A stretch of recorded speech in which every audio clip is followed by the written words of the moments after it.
Yan guys, mahangin maghapon, kahapon din mahangin maghapon, tapos ngayon inumpisa na naman ang mahangin, makulimlim ang panahon. Yan guys, tinan nyo, nabaha pa dito sa kabilang bukid namin. Ayun o, ganda sa gate nila. So katabing bahay namin yun, yung baha. So may parating na naman bagyo guys. So syempre dadagdagan na naman ang tubig yan, lalo na kung malakas daw yung bagyo. Super light. Mahangin dito guys. Diba? Oh, ako naman sa akin nakakatamad ang panahon guys. Parang magkakasakit ako pag ganito panahon guys. Mga dahon kakawalis ko lang doon sa baba kanina yun. Nagsunog kami ni nanay. Kasi pag lilipad na naman yung mga dahon, pupunta na naman doon sa malinis na lugar. Kaya yun guys.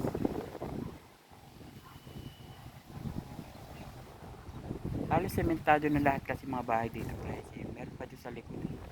Sa mga bukid, meron pa mga bahay doon sa bandang dulo doon.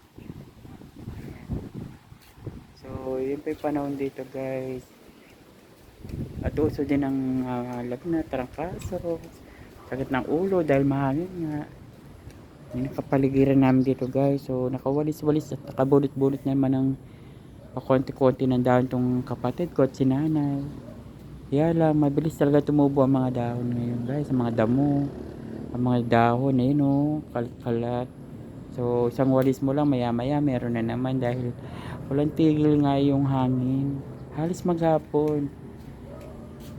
Di ba? Makulimlim, kaya mahirap din magpatuyo ng damit kasi hindi mo alam kung uulan o aaraw na. Yan. Nasasabing mo nga presko pero nakakatamad ang panahon guys.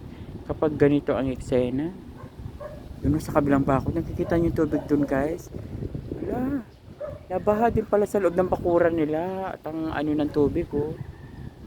O diba? Yan. Eksena.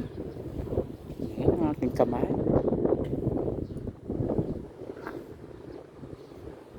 Tingnan nyo naman ang ulap guys. Madilim-dilim din. Ulan na liwanag. Diba? Minsan namimiss mo to guys yung mahangin-hangin. Lalo na pag summer. Pag summer kasi mainit ang panahon. Hinihintay mo yung mahangin, walang hangin. Pero mga ganitong month, October, November, yan, mahangin-hangin na yan kasi papasok na ang December.